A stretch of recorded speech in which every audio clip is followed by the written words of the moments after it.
ప్రస్తుతం ఆంధ్రప్రదేశ్ ప్లాట్ఫామ్ మీద నడుస్తున్న ఇంట్రెస్టింగ్ డిబేట్ ఏంటి అంటే డిప్యూటీ స్పీకర్గా ఉన్న రఘురామకృష్ణంరాజు గారు వర్సెస్ పివి సునీల్ కుమార్ గారు. రఘురామకృష్ణంరాజు గారి మీదేమో సిబిఐ కేసులు, పివి సునీల్ కుమార్ గారి మీదేమో రాష్ట్రానికి సంబంధించి ప్రభుత్వం వీళ్ళు పెట్టినటువంటి కేసులు ఉన్నాయి. సునీల్ కుమార్ గారేమో సీనియర్ డీజీపీ ర్యాంక్ అధికారి, రఘురామకృష్ణంరాజు గారేమో డిప్యూటీ స్పీకర్లుగా ఉన్నారు ప్రస్తుతం. అయితే సునీల్ కుమార్ గారి మీదేమో గతంలో ప్రభుత్వానికి చెప్పకుండా విదేశీ పర్యటనకు వెళ్ళొచ్చారు అని దాని మీద సస్పెండ్ చేశారు ఆయన్ను. అండ్ రఘురామకృష్ణంరాజు గారిని ఏదో కస్టోడియల్ టార్చర్ అనే అంశంలో కూడా ఆయన మీద కేసు నమోదైంది. తాజాగా విచారణకు పిలిచారు. రఘురామకృష్ణంరాజు గారి మీద కేసులు ఉన్నది ఏంటి? ఒక బ్యాంకుల కన్సార్టియంలో దాదాపు 1000 కోట్ల రూపాయలు మోసం చేశారు అని, నిధులు మళ్లించారు అని. సో దానికోసం తనఖా పెట్టిన ఆస్తులను కూడా ఫోర్జరీ డాక్యుమెంట్స్తో అమ్మేశారు అని. దాని మీద స్టే ఉంటే సుప్రీంకోర్టు లిఫ్ట్ చేసేసింది.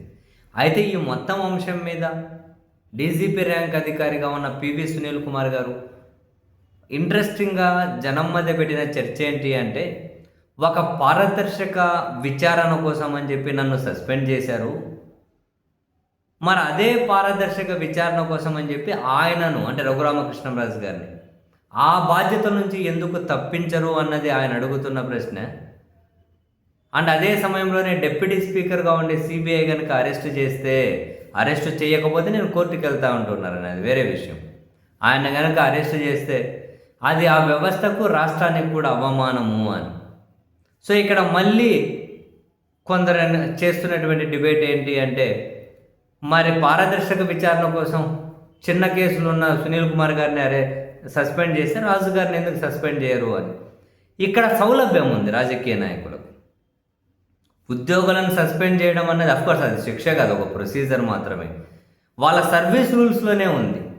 ఎవరైనా కనుక అధికారుల మీద కేసు ఉంటే పారదర్శక విచారణ కోసం వాళ్ళని సస్పెండ్ చేయొచ్చు అని వాళ్ళ సర్వీస్ రూల్స్లో ఉంది. వాళ్ళు పబ్లిక్ సర్వెంట్స్. ఈ రాజకీయ నాయకులు వీళ్ళు ఎంపీలు ఎమ్మెల్యే వీళ్ళేమి సర్వీస్ అంటే పబ్లిక్ సర్వెంట్స్ కాదు. పబ్లిక్ సర్వీసే చేస్తారేమో కానీ పబ్లిక్ సర్వెంట్స్ కాదు, ఎలక్టెడ్ రిప్రజెంటేటివ్స్ వాళ్ళు. సో భారత రాజ్యాంగంలో కానీ representative of the people act ఏదైతే ఉందో, పీపుల్ రిప్రజెంటేటివ్ యాక్ట్, అది ఆ యాక్టులో ఆయన వాళ్ళ మీద క్రిమినల్ కేసులు నమోదైతే సస్పెండ్ చేయాలని ఏం లేదు. వాళ్ళు దోషిగా తేలితేనే వాళ్ళ పదవులు పోతాయి. సో లీగల్గా చూసుకున్న, చట్టాల ప్రకారం చూసుకున్న, రాజ్యాంగం ప్రకారం చూసుకున్న అధికారులను సస్పెండ్ చేయొచ్చు, ప్రజాప్రతినిధులను చేయాల్సిన అవసరం లేదు. సో పివి సునీల్ కుమార్ గారు పెట్టినటువంటిది డిబేట్ ఏదైతే ఉందో అది ఒక నైతికంగా కరెక్ట్ కావచ్చు. 1000 కోట్ల రూపాయలు బ్యాంకులను మోసం చేసి సిబిఐ కేసులు ఉన్నప్పుడు నైతికంగా వాళ్ళని తప్పించాలి కదా అనేది నైతికత కోణంలో ఉంటుంది. అని సరే, ఇక్కడ ప్రజాప్రతినిధుల మీద కూడా క్రిమినల్ కేసులు నమోదైతే వాళ్ళను తప్పించాలి అన్నదాన్ని కనుక ఆ విషయంలో ముందుకెళ్తే ప్రజాస్వామ్యం అన్నది హరించుకుపోతుంది అని భయపడే వాళ్ళ సంఖ్య కూడా తక్కువేం కాదు. క్రిమినల్ కేసులు ఉన్న వాళ్ళను ప్రజలు ఎన్నుకోవద్దు అన్నది అది వేరే ఆప్షన్. అటువంటి వాళ్ళను పక్కగా తప్పించుకుంటూ పోతుంది. ఎందుకంటే మన ఆంధ్రప్రదేశ్లో తీసుకున్నాం అనుకో, మొత్తం రాజకీయ కక్షని. ఒకరి అధికారంలోని ఇంకొకరి మీద రాజకీయ కక్షతో కేసులు అసలు కేసులు ఎంత ఈజీగా పెడుతున్నారంటే దేనికోసం పెడుతున్నారో కూడా తెలియకుండా కొన్నిసార్లు కేసులు పెడుతూ ఉన్నారు. అంత రాజకీయ కక్ష సాధిస్తున్నటువంటి సిస్టంలో ఎలక్టెడ్ రిప్రజెంటేటివ్స్ని కనుక కేసులున్నాయనే కారణంతో కనుక పక్కగా తప్పించేసుకుంటూ పోతే ఇక మొత్తం నియంతృత్వమే. విపక్షంలో ఎవరు ఉండరు అధికార పక్షానికి వ్యతిరేకంగా ఉన్న వాళ్ళు. సో రాజకీయ పార్టీలలో, ప్రభుత్వాల్లో పారదర్శకత ఉండి సిస్టమ్ కనుక సిస్టమ్ లాగా పారదర్శకంగా పనిచేసిన రోజు అందరికీ సమానంగానే అప్లికేబుల్ కావాలి అని చెప్పి డిమాండ్ చేయొచ్చు.